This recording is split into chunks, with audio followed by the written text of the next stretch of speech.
Hey guys, Natai and Hans here, and we are continuing our reading of Coming Back, The Science of Re-incarnation by A.C. Bhaktivedanta Swami Prabhupada, and we are reading the third story from Chapter 4 called Visitors from Beyond. Yes. Take it away. All right.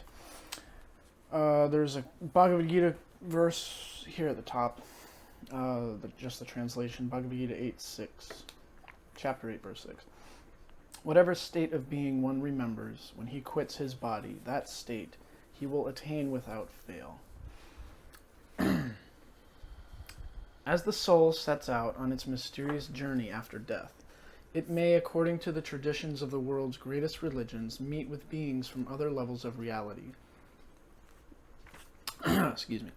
Angels who help it, or judges who weigh its good and evil deeds on the scales of cosmic justice. A variety of religious art objects, spanning the entire range of man's cultural history, depict such scenes. A painting on a fragment of Etruscan pottery shows an angelic figure attending a fallen warrior. A Christian mosaic from the Middle Ages show a grim Saint Michael, the scales of justice in his hands.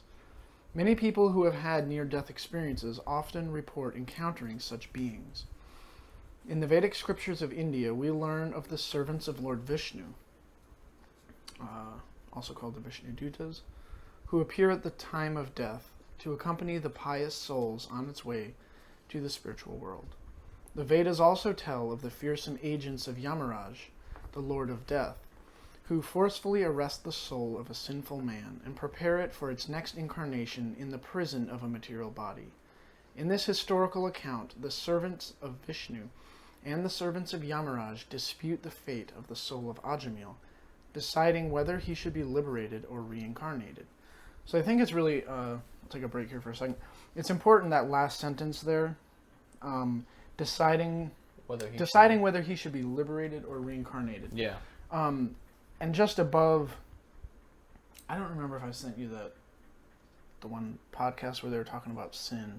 I think you did. I'm about 2 podcasts behind on what you sent me. Okay. I think you sent me like 4 in the past 2 weeks, and I listened to 2 of the 4. Yeah, so like sin here, Prabhupada a lot of times refers to sin, and in the one episode of the podcast, they were talking about this, and someone reading it, maybe from a Christian background, they might hear that word or like, oh God, like, but really what Prabhupada means by sin is not something evil that you're doing, just anything that you do that is ultimately distracting you away from your relationship with you and the Supreme Being. So anything that you do that is not done in service to the Lord, not done with the mindset of maintaining your relationship with the Lord, then those actions entangle you. Isn't that called fruitive activities? Fruitive activity. Sin, though? Well, sin it's is karma. more like ignorant actions where you're like actually doing a crime. Because like sin is force you to go to like a hellish planet, whereas fruitive activities could just require you to come back here. Well, but that's the thing, right? Is, or is that not? Sin, I mean, from what I understand, the sin is, it's not necessarily evil. It could be even something that's maybe a pious activity. Right. But if the pious activity is done not in service to Krishna, then that pious activity, it still is going to accrue karma. So sin is any action that is going to further entangle you in the material world, whether it's good, bad, evil, in between. So so when the Yamadutas, they come to take you away, it's not like they're dragging you to hell. They drag you before Yamaraj. Yeah, and Yamaraj is the Lord. He's the demigod that Krishna, according to the Vedic scriptures, Krishna gives Yamaraj the job of deciding. It's like a warden. It's like exactly like a warden. And at the time of death, and warden and judge mixed together a little bit. Yeah, exactly. Yeah. So we're in the prison, and when you die and you go before Yamaraj, that's when the warden is saying, "Okay, let's have a review of your behavior. Yeah. Were you good? Okay, you were good. You get to go to a better body. Yeah. Or if you if you're, a very spiritual person or a devotee of Krishna when you die, rather than getting dragged because I know we're kind of going off on a tangent here, but it's kind of important to explain I think. So if you're Krishna conscious and you're living your life, performing your duties in, service to Krishna with the mood of, I'm not attached to my work, I'm not attached to the results of my work, I'm just simply living my life in service to God, then the actions you're doing are not binding you to the material world. Right. They're karma-free. Therefore, at the time of death, the Yamadutas have nothing to drag you before Yamaraj to, because you're not bound by karma. They're not even going to show up. They're not even going to show up to have this debate. So the Vishnu Dutas, yeah, exactly. Yeah. So, my question was more around whether or not that's, I guess, fruitive activities are one like section of sin. Because my understanding, like in the past, the reason I asked that is to clarify, not just for anyone listening, but also for myself actually, is that in my mind, fruitive activities and sins were always different.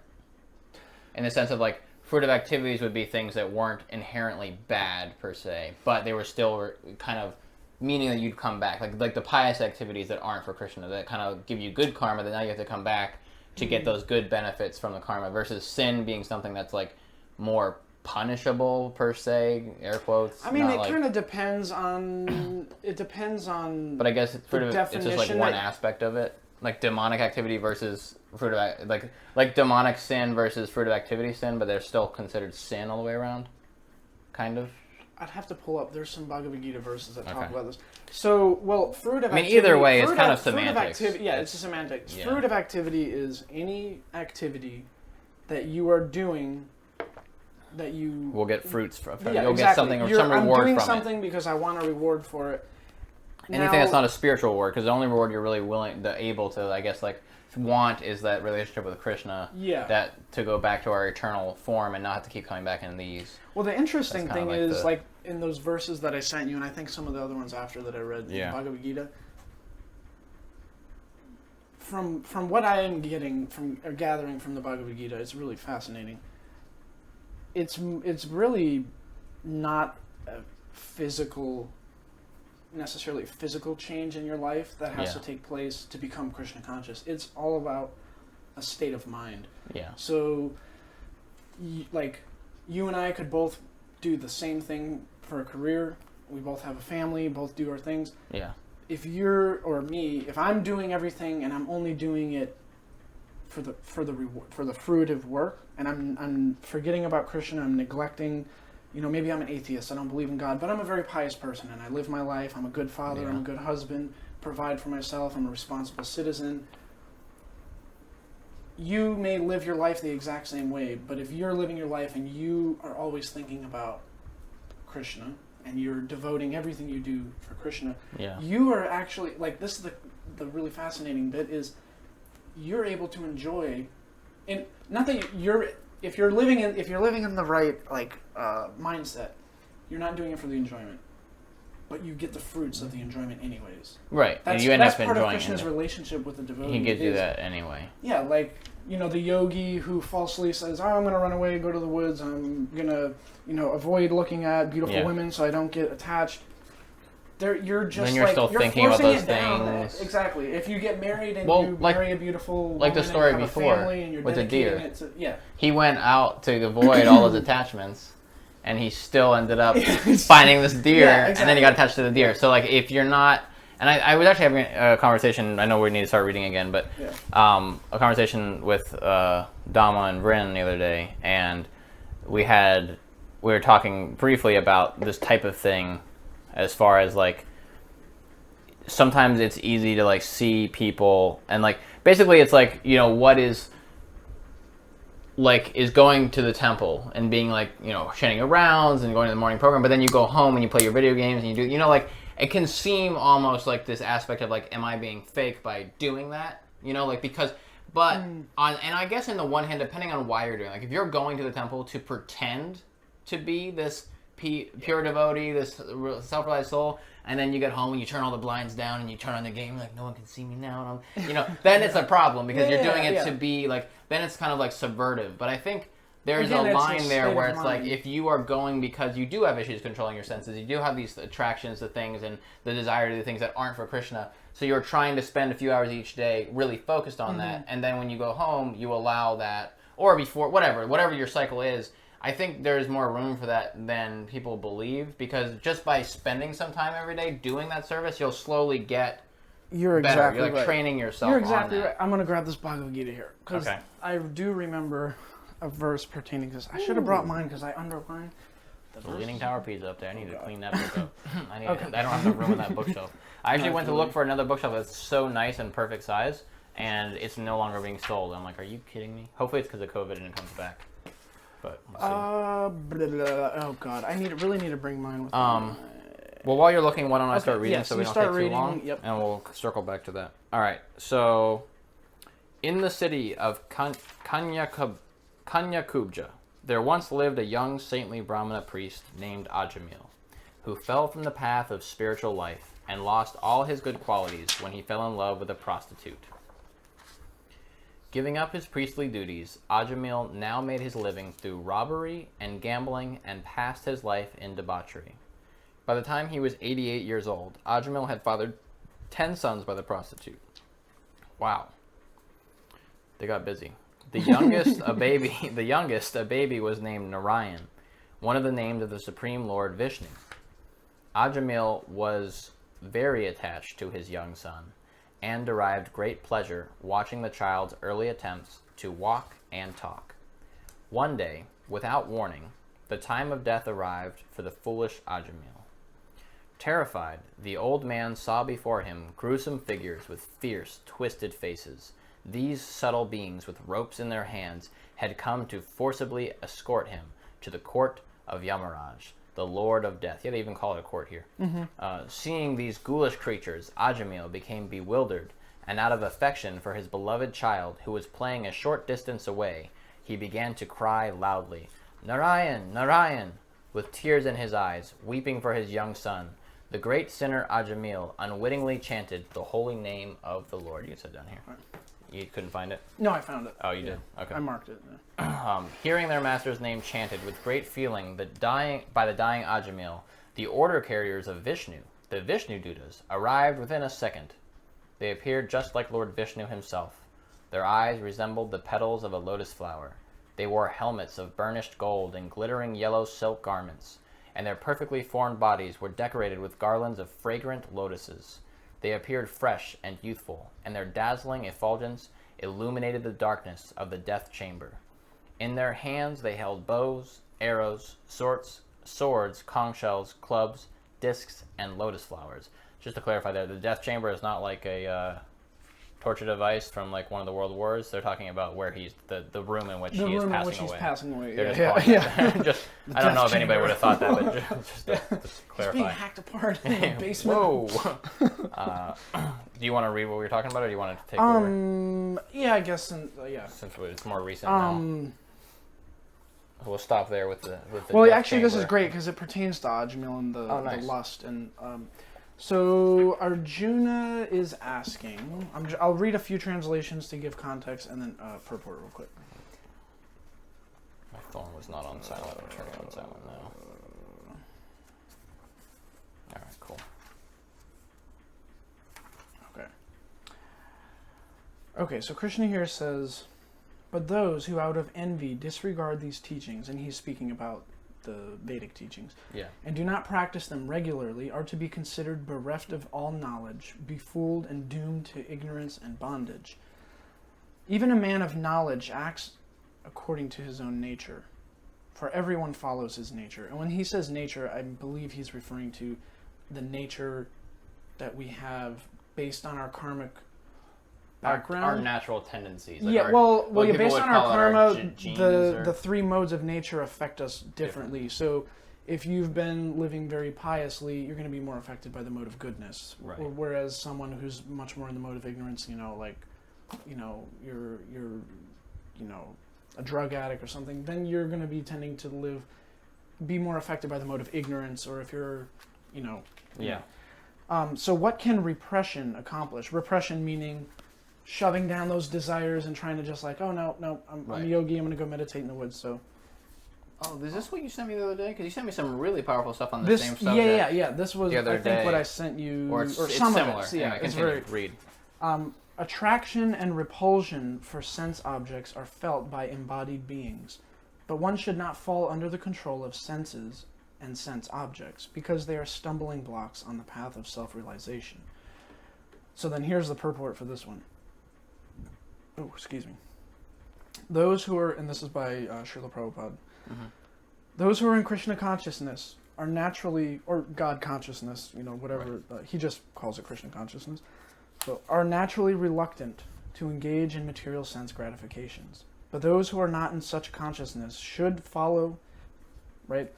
Those who are not in such consciousness, meaning God consciousness, should follow the rules and regulations of the revealed scriptures, because, it's like,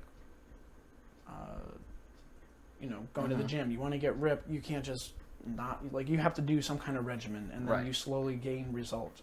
Yeah. Unrestricted sense enjoyment is the cause of material engagement. So unrestricted sense enjoyment. Yeah, when you don't have any restriction You can't control your senses. But one who follows the rules and regulations of the revealed scriptures does not become entangled by the sense objects. For example, sex enjoyment is a necessity for the conditioned soul. I mean, it's like in our DNA. Everything is, And sex enjoyment is allowed under the license of marriage ties. For example, according to scriptural injunctions, one is forbidden to engage in sex relationships with any woman other than one's wife. All other women are to be considered as one's mother, so respected. But in spite of such injunctions, a man is still inclined to have sex relationships with other women. Especially today. These propensities are to be curbed, otherwise they will be stumbling blocks on the path of self-realization. As long as the material body is there, and this is pertaining directly to Ajamila, because he had a wife already. Yeah. And then left her for the prostitute, Right. And yet we should not rely upon the control of such allowances. One has to follow these rules and regulations unattached to them, because practice of sense gratification under regulations may also lead one to go astray. So at the same time, you follow the Vedic injunctions, but don't be so complacent that, while I'm enjoying, because the Vedas said I could do it, that can also then you have to be careful. It's a very thin, I think it's a very fine line. But I do think that when you go the complete opposite of not allowing yourself to do anything and you're just thinking about it all the time and pretending to be devotional, then you have just the equal problem on the other side of it. Although they may be very carefully maintained, no one can guarantee there will be no danger, even on the safest roads. That's a good point. No matter what you do. Yeah. The sense enjoyment spirit has been current a very long, long time, owing to material association. Sense enjoyment spirit has been current a very long, long time, owing to material association. Therefore, in spite of regulated sense enjoyment, there is every chance of falling down. Therefore, any attachment for regulated sense enjoyment must also be avoided by all means. But action in loving service of Krishna detaches one from all kinds of sensory activities. Therefore, no one should try to be detached from Krishna consciousness at any stage of life.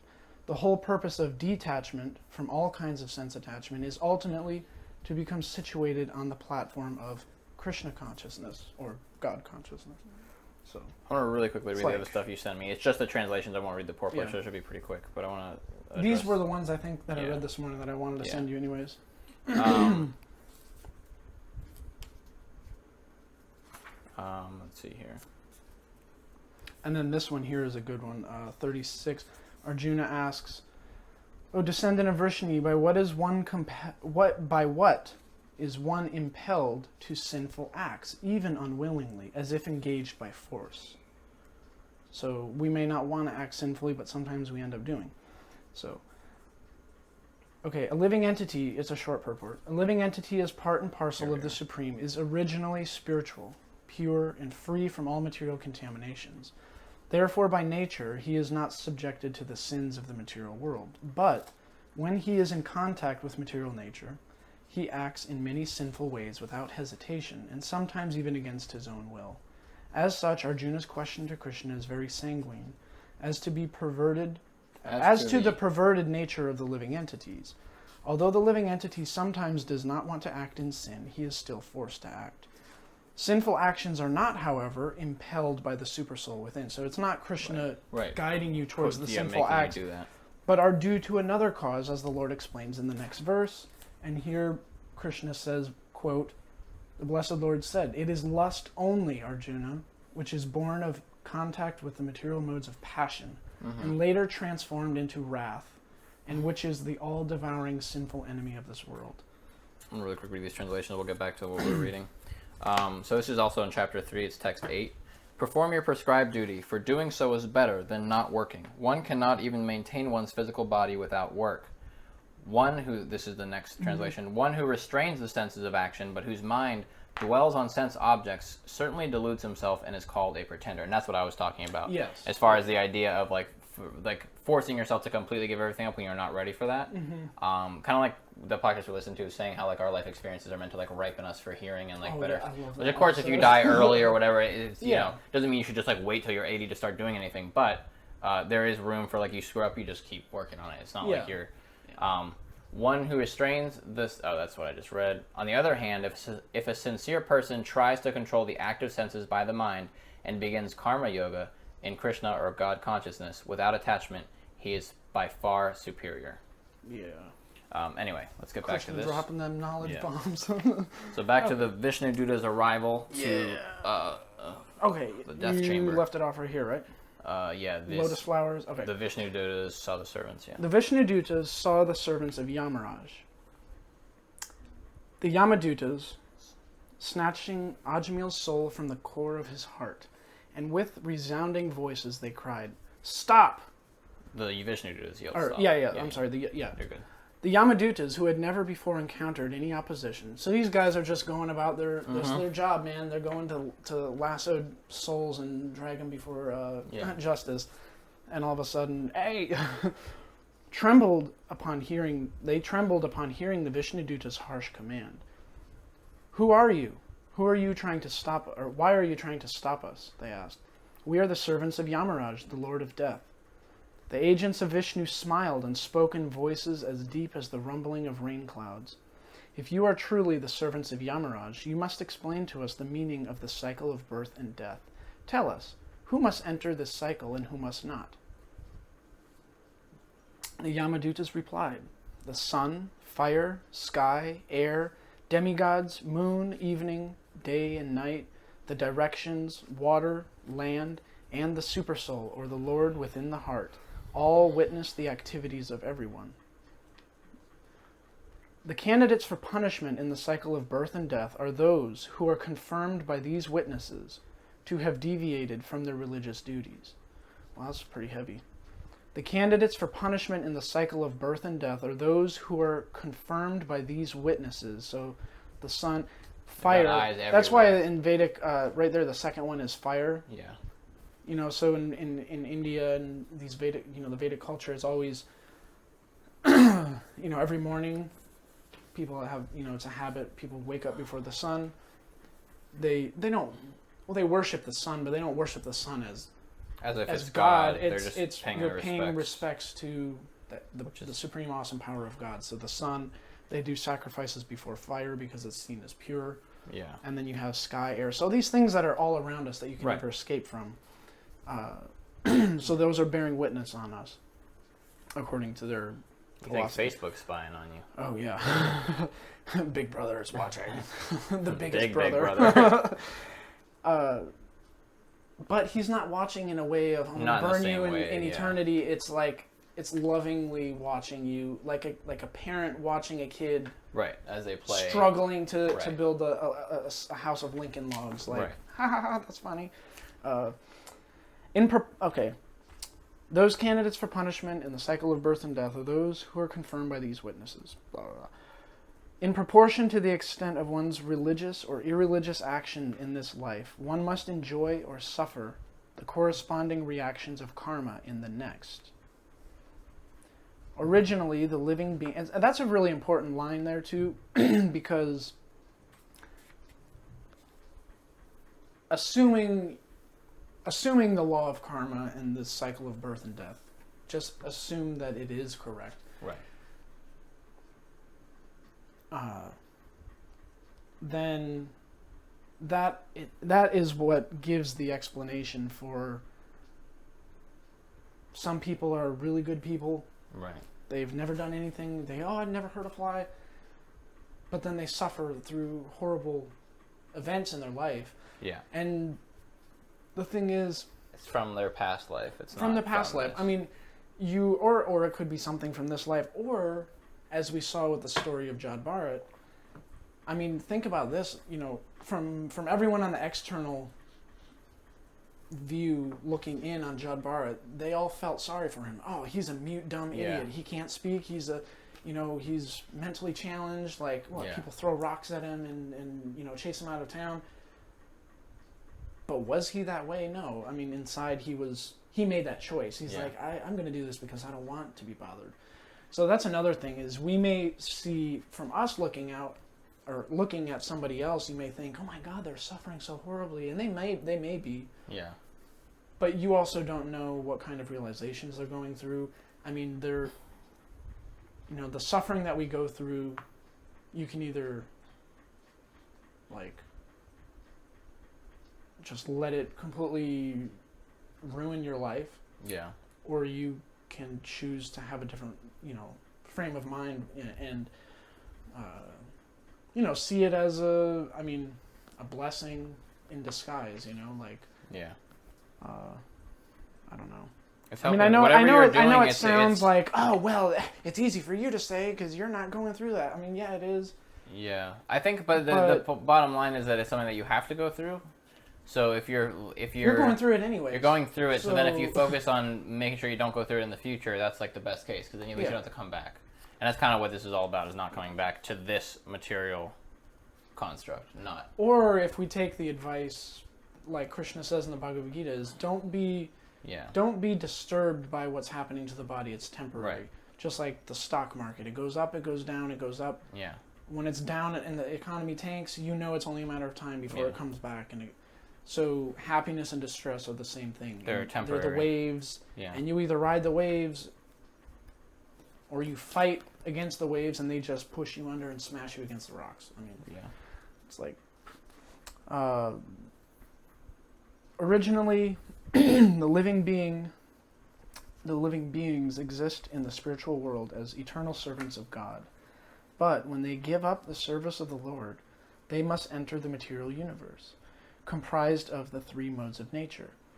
In the Bhagavatam, in the first canto, they talk about, I think, first canto? But when they talk about creation, it's interesting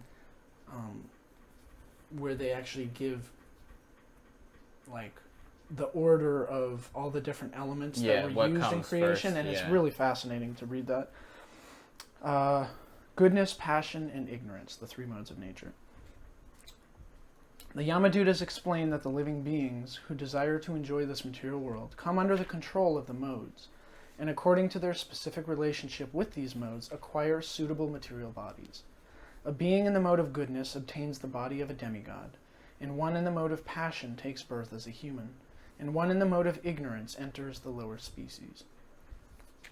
All of these bodies are like the bodies we experience in dreams. When a man goes to sleep, he forgets his real identity and may dream that he has become a king. He cannot remember what he was doing before he went to sleep, nor can he imagine what he will do upon waking. In the same way, when a soul identifies with a temporary material body, he forgets his real spiritual identity. Wow, that's a really powerful analogy. As well as any previous lives in the material world. Although most souls in a human body have already transmigrated through all 8,400,000 species of life. Somewhere else, I cannot quote where exactly, but Prabhupada was saying that when we come initially to the material world, you're given a human form. Uh-huh. And then based on what you do with that human form of life dictates, you're given the human form of life, are you going to be intelligent and use it to get right back out? Right. And if you don't, and you succumb to the modes of material nature, now you fall from the human birth, and now you have to experience all these different lower births, until eventually you're finally given a chance again at a human birth. Yeah. And if you don't take it, then you again fall back. Yeah. And it's like... So, the human form of life is considered very, Not that it's worth more than any of the other lives, but it's the best chance to go back, basically. To get out, yeah, because as an animal, you don't have the higher cognitive function that we have. Yeah. The ability to reason. Yeah.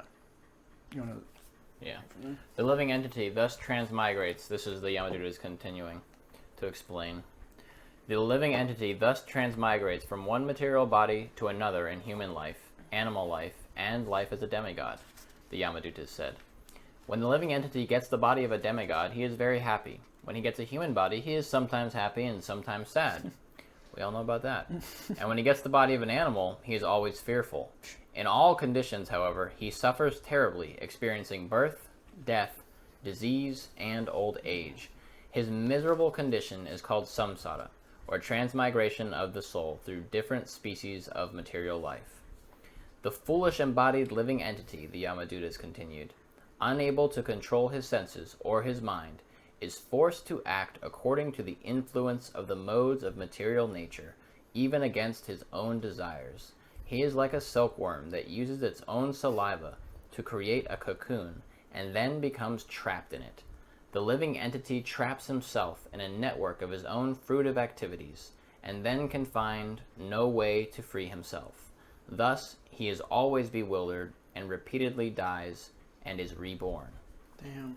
Because of his intense material desires, said the Yamadutas, a living entity takes birth in a particular family and receives a body like that of either the mother or the father. That body is an indication of his past and future bodies, just as one springtime is an indication of past and future springtimes. The human form of life is especially valuable because only a human being can understand the transcendental knowledge that can free him from the cycle of birth and death. But Ajamil had wasted his human life. So that's, I guess, even the demigods, because they enjoy so much that it can be, they don't really have that. It's very risky. Yeah, it's a risky situation to be in. Yep. Wow. In the beginning, the Yamadutas said, Ajamil studied all the Vedic literatures. He was a reservoir of good character and conduct. He was very mild and gentle, and he kept his mind and senses under control. He was always truthful, knew how to chant the Vedic mantras, and was very pure. Ajamil always showed proper respect to his spiritual master, guests, and the elderly members of his household. Indeed, he was free from false prestige. He was benevolent to all living beings, and he never envied anyone. But once, following the order of his father, Ajamil went to the forest to collect fruits and flowers. On the way home, he came upon a very lusty, low-class man, shamelessly embracing and kissing a prostitute. The man was smiling, singing, and enjoying himself, as if this were proper behavior. Both the man and the prostitute were drunk. The prostitute's eyes were rolling in intoxication, and her dress had become loose, partially exposing her body. When Ajamil saw the prostitute, the dormant lusty desires in his heart awakened, and in illusion he fell under their control. He tried to remember the instructions of the scriptures and control his lust, with the help of his knowledge and intellect. But because of the force of Cupid within his heart, he was unable to control his mind. After that, he always thought of the prostitute, and within a short time, he took her in as a servant in his house. Bad idea. Ajamil. As a servant. The higher you fly, the farther you fall, man. I mean, yeah, that's like, you really won't be able to resist then. I mean, put it right under your nose. The crazy thing is, this just makes me think like, oh my god. I mean, the way they describe Ajamil, he was already like... He was pretty learned, read a lot of books, read and first studied. Class dude. Yeah. He's where I will maybe one day, hopefully, if I'm lucky, get there. He was already there, and all it took is that, bam. Yeah. That the sex is the, Prabhupada says, sex is the golden shackle that keeps us chained to the material world. Yeah. Ooh. Wow. Ajamil then gave up all of his spiritual practices. He spent the money he had inherited from his father on presents for the prostitute, and even rejected his beautiful young wife, who came from a respectable Brahmana family. This rascal Ajamila got money any way he could, legally or illegally, and used it to maintain the prostitute's sons and daughters. Before death, he did not undergo atonement. Therefore, because of his sinful life, we must take him to the court of Yamaraj. There, according to the extent of his sinful acts, he will be punished, and then returned to the material world in a suitable body. This is all happening right in front of him. You know, this is happening. Can you They're imagine talking you're about laying him there, like and they're just like talking about, well, who are you and what's your, basically asking for the credentials to show that they're who they say they are to take him, if they need to take him, and it's just like, wow. And you're just there at the end of your life, like, and then they're just laying out all your mistakes for you, like, he did this, and he did this, and he did this.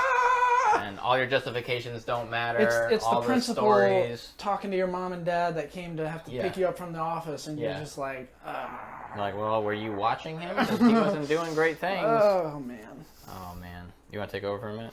Yeah. After hearing the statements of the Yamadutas, the servants of Lord Vishnu, who are always expert in logic and argument, replied. So I like that, too. They don't just mindlessly spew out, it's logic and argument. Replied, how painful it is to see that those in charge of upholding religious principles are needlessly punishing an innocent person. Ajamil has already atoned for all of his sins. Indeed, he has atoned not only for sins performed in this life, but for those performed in millions of previous lives as well, because he chanted the holy name of Narayan in a helpless state of mind at the time of death.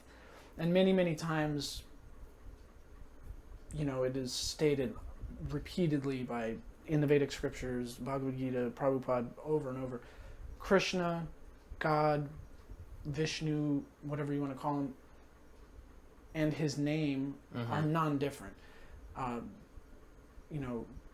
Because Krishna is, he's God, he's ultimate. How we have a body and inside we have a soul, Krishna is made of nothing but pure spirit. Yeah. His body and his soul are one and the same. Yeah. And because he's so pure, that's why this is the reason why people will say, oh, well, why do you offer food to a deity? It's a rock, or it's a chunk of metal. Yeah. But the thing is, Krishna doesn't have to physically eat it in front of you. With his eyes, he can, with any one of his senses, it is described in the Bhagavad Gita or in the Bhagavatam, that any one of his senses, he can perform the actions of all the other senses through that sense. So he can use his eyes to eat and honor the prasadam that you gave him. He can use his ears to, anyway. Yeah. So thereby him and his name, they're not any different. Yeah. And this is also why, as Hare Krishnas or Bhakti yogis or whatever you want to call devotees of Krishna. Yeah. That's one of the reasons why we name or take the names of either devotees of Krishna or one of Krishna's names. So that way, even when you're calling somebody, Nitai or Dhruva or Narayan, Krishna, Keshava, you're calling someone, another person, but you're also chanting the names of God. So it's just another way to help us always keep God consciousness in the back of our mind. Yeah. Because he chanted the holy names of Narayan in a helpless state of mind at the time of death, therefore he is now pure and is eligible for liberation from the cycle of reincarnation. So because his son was named Narayan, he was calling his son, and he loved his son more than anything, his youngest son. There's no such thing as calling the Lord's name exactly. in vain. No, there's no calling the Lord's name in vain, because he was calling the name Narayan with the love he would have called for his own son. Yeah. That is why. It's not just because you can't just live a sinful life and then say, oh, Narayan, Narayan, Narayan. Like, he was calling, and he really meant it. Yeah. But he meant, anyway, it's really, Krishna works in sneaky ways. Yeah. The chanting of the holy name of Lord Vishnu, the Vishnu Dutas said, is the best process of atonement for a thief or a drunkard, for one who betrays a friend or relative, for one who kills a priest, or for one who indulges in sex with the wife of his guru or another superior. Yeah. Ooh, there's some heavy karma, man. It is also the best method of atonement for one who murders women, the king, or his father, for one who slaughters cows, and for all other sinful persons, simply by chanting the holy name of Lord Vishnu. Such sinful persons may attract the attention of the Supreme Lord, who therefore considers, because this person has chanted my holy name, it is my duty to give him protection. In this present age of quarrel and hypocrisy, the age of Kali, one who wants liberation from reincarnation should chant the Hare Krishna Maha Mantra, the great mantra of deliverance, because it completely cleanses the heart of all material desires that keep one trapped in the cycle of birth and death. The Vishnudutas said, one who chants the holy name of the Lord is immediately freed from the reactions of unlimited sins, even if he chants jokingly or for musical entertainment. This is accepted in the scriptures and by all learned scholars. If one chants the holy name of the Lord, or the holy name of Lord Krishna, and then dies in an accident or from a disease, or is killed by a weapon or deadly animal, one is immediately freed from having to take birth again. So what we need to do is live in such a way so that our state of mind is thinking of Krishna, because death can come at any time. Always saying his name, always thinking his name. Yeah, when death comes, if you live your life in that way through muscle memory, eventually Krishna consciousness is going to be your default consciousness. Yeah. And therefore, that's the kind of mindset we need to be striving for if you're practicing bhakti yoga. Yeah. As a fire burns dry grass to ashes, the holy name of Krishna burns to ashes all of one's karmic reactions. So even chanting, for musical entertainment or jokingly, whatever, imagine if you're chanting with sincerity and with love in your heart, how much more that will attract Krishna. The Vishnudutas then said, if a person unaware of the potency of a medicine takes that medicine or is forced to take it, it will act even without his knowledge. Damn, that's a really good analogy. Yeah. Even if one does not know the value of chanting the holy name of the Lord, the chanting will still be effective in liberating one from reincarnation. And that's because... So the Maha Mantra, real quick, I guess, I don't know, for anyone that may watch or one day or whatever that doesn't know, as devotees we chant on, it's kind of like a rosary on some beads, and you chant the Maha Mantra, Hare Krishna, Krishna Krishna, Hare Hare, Hare Rama, Rama Rama, Hare Hare. And it's just Krishna's names. Hare Krishna Rama. So you're essentially, your Krishna is obviously Krishna, the all-attractive one. Hare is the energy, refers to the energy of the Lord. And Rama, I don't remember the exact translation for it, but basically what the mantra is implying is, O Krishna, O energy of Krishna, please engage me in your service. So Krishna, you're praying to Krishna himself, and then his energy. Yeah. And you're asking his energy to engage you in service to him. Yeah. At the time of death, the Vishnudutas said, Ajamila helplessly and very loudly chanted the holy name of the Lord Narayan. That chanting alone has already freed him from having to take birth again for his sinful life. Therefore, do not try to take him to your master for punishment and for imprisonment in another material body.